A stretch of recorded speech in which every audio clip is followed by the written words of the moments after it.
வாரிசு அரசியலை பத்தி உங்களுக்கு தெரியும், எனக்கும் தெரியும். இன்னைக்கு தமிழ்நாட்டினுடைய வாரிசு அரசியல் எந்தவித ஒரு ஐடென்டி இல்லாம, உதயநிதி ஸ்டாலின் ஐடென்டி சொல்லுங்க. அவர் ஐடென்டி என்ன? அண்ணன் களத்துல வேலை செஞ்சாரு, சோசியல் ஆக்டிவிஸ்ட், மக்களுக்காக பணி செஞ்சாரு. ஐடென்டியா ஸ்டாலின் அவங்க ஐடென்டி என்ன? இந்த டிஆர்பி ராஜா ஐடென்டி என்ன? அரசியல் வருவதற்கு முன்பு இவர்கள் யார்?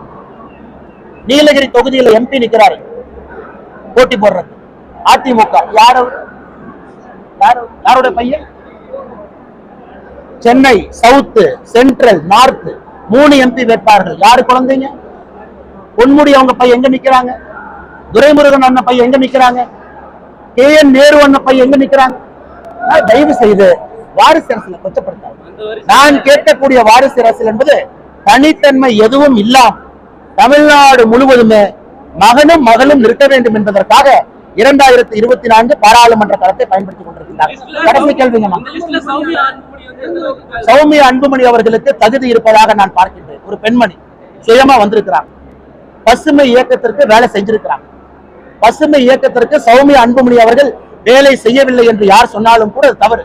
வேலை பார்த்திருக்காங்க, வந்தோடனே சீட்டு கேட்கல, வேலை பார்த்திருக்கின்றார்கள். சௌமியா அன்புமணி இன்னைக்கு வேட்பாளர் என்று சொல்வதை விட பசுமை அமைப்பை கட்டடமைத்த ஒரு பெண்மணி என்கின்ற பேர் வாங்கிட்டு களத்தில் நிற்கிறாங்க. அவங்க என்ன வந்தோடனே 24 வயசுல சீட்டு கேட்டாங்களா, 30 வயசுல சீட்டு கேட்டாங்களா, 35 வயசுல சீட்டு கேட்டாங்களா, இல்ல 50 வயசுல தான் சீட்டு கேட்டாங்க? அவர்களுக்கு குழந்தை பிறந்து அவர்களுடைய குழந்தைக்கு திருமணமாய் அந்த குழந்தைக்கு திருமணம் பிறகு பாருங்க, சௌமியா ராமதாஸ் அன்புமணி அக்கா. அதன் பிறகு அரசியல் வரும். இன்னைக்கு அவருடைய அடையாளத்தை தயவு செஞ்சு இந்த வாதி அரசியல் KN நேரு பையனையும் TRB ராஜாவையும் தயவு செய்து சௌமியா அன்புமணி ராமதாஸோடு கம்பேர் பண்ணி அவளை கொச்சப்படுத்தாங்க. இப்ப மத்திய அரசு தரமில்லாத மருத்துவக் கல்லூரிய அக்ரிடேஷன் ரத்து பண்றா கேள்வி கேட்கிறீங்க. தமிழ்நாட்டுல தரம் இல்லாத மருத்துவக் கல்லூரியோட அக்ரிடேஷன் ரத்து பண்ணா உடனே மத்திய அரசை பார்த்து ஓடுறாங்க. ஐயோ எங்களை அநியாயம் பண்ணிட்டீங்க, மருத்துவக் கல்லூரி நடத்த விட மாட்டீங்க. நாம மருத்துவக் கல்லூரியை கட்டி கொடுக்கலாம், அதற்கான சான்றிதழ் அக்ரிடேஷனை கொடுக்கலாம். அதன் பிறகு நடத்துவதற்கு மாநில அரசு தயாராக இல்லை என்றால் என்ன செய்யும்? நாங்க அங்கீகாரத்தை ரத்து பண்றோம், அட்மிஷன் எடுக்கக்கூடாதுங்கிறோம். குவாலிட்டி இல்லைன்னா அட்மிஷன் ரத்து பண்றோம். இதை பண்ணும் பொழுது பப்ளிக்ல வந்து திமுக என்ன சொல்றாங்க? ஐயோ ரத்து பண்ணிட்டு, ஏன் ரத்து பண்ணி பேச மாட்டேன். நீங்க சொல்றீங்க பாருங்க, அரியலூர் அரசு மருத்துவக் கல்லூரியில அடிப்படை வசதி, ஒரு கரண்ட் வசதி இல்லை. ஆட்சியாளர்கள் மக்கள் பார்த்து கொண்டிருக்கின்றார்கள். அவங்களுடைய அவலத்தன்மையை 33 காலமாக நடக்கக்கூடிய டிராமாவை பார்க்கிறேன். அதுக்கு ஒரு சான்றுங்க.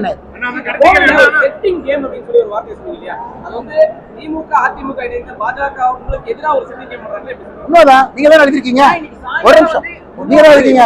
830 கோடி நீங்க எழுதினீங்கன்னா நான் சொன்னா? பத்திரிகையில் நீங்க தான் எழுதுனீங்க. பணம் எல்லாம் வந்துருச்சு, பதுக்கி வச்சுட்டாங்க, பெரிய பெரிய அமைச்சர்கள் எல்லாம் வர்றாங்க, எழுதுறது நீங்க தானே? மக்களை தானே சொல்றாங்க. பத்திரிகை எழுதிக்கலாம், புதுசா நான் சொன்னா?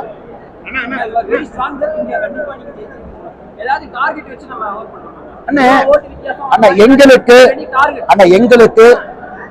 51% வாக்கு இந்தியா முழுவதும் மோடி அவர்களுக்கு கிடைக்க வேண்டும். கோயம்புத்தூர் பாராளுமன்ற தொகுதியில குறைந்தபட்சம் 60% வாக்கு தேசிய ஜனநாயக கூட்டணிக்கு, பாரதிய ஜனதா கட்சிக்கு கிடைக்கும். களம் உறுதி செய்யும். அதற்காக எங்களுடைய நண்பர்கள் வேலை செய்து கொண்டிருக்கிறார். இந்தியா முழுவதும் மோடி அவர்கள் எங்களுக்கு கொடுத்திருப்பது 51%. இங்க இருக்கக்கூடிய தலைவர்கள் வேலை செய்வது கோயம்புத்தூர் பாராளுமன்ற தொகுதியில 60% வாக்குகள் தேசிய ஜனநாயக கூட்டணிக்கு கிடைக்கும். கோவை களம் எப்படி இருக்கு? முதல்ல வந்து நீங்க போட்டியிட மாட்டேன், நான் போய் எல்லா வேட்பாளர்களும் வாக்கு கேட்கணும் அந்த மனநிலை இருப்பதா சொல்லிட்டு இருந்தீங்க. உங்களை கட்சி வேட்பாளரை அறிவிச்சிருச்சு, ஒரு சுற்றியாச்சு. நீங்களே சொன்னீங்க அண்ணாமலை அண்ணாமலை எல்லா பக்கம் சொல்றாங்க. களம் எப்படி இருக்கு? களம் சிறப்பா இருக்கு. இன்னும் 2-3 நாட்கள் கழித்து என்னுடைய மாநில சுற்றுப்பயணத்தை ஆரம்பிக்கணும். எல்லா தொகுதிகளுக்கு போயிட்டு வரணும். வானதி அக்கா மூத்த தலைவர்லாம் இருக்கிறாங்க. அதே நேரத்தில் கோயம்புத்தூருக்கு நேரம் கொடுத்து கோயம்புத்தூர்லயும் சுற்றுப்பயணம் பண்ணணும். அண்ணே, நீங்க வந்து எங்களுடைய செயல் வீரர்கள் அறிமுக கூட்டத்தை எல்லா இடத்துலையும் பார்த்துருக்கோம். எப்படிப்பட்ட எனர்ஜி பாருங்க. கோயம்புத்தூர்ல ஒரு நடுத்தர சாமானிய ஒரு மனிதர், அரசியலுக்கு சம்பந்தம் இல்லாதவர், கோயம்புத்தூர் மாவட்டம், சூலூர், பல்லடம் எல்லா இடத்திலும் கூட ஏதோ அவர்கள் தேர்தலிலே போட்டியிடுவதாக, அவங்க வெற்றி பெறணும் மாதிரி வேலை செய்யறாங்க. அவங்களுக்கு அரசியலுக்கு எந்த சம்பந்தம் இல்லை. அதனால் குறைந்தபட்சம் தேசிய ஜனநாயக கூட்டணி 60 விழுக்காடு வாக்குகள் கோயம்புத்தூர் பாராளுமன்ற தொகுதியில பெறும்.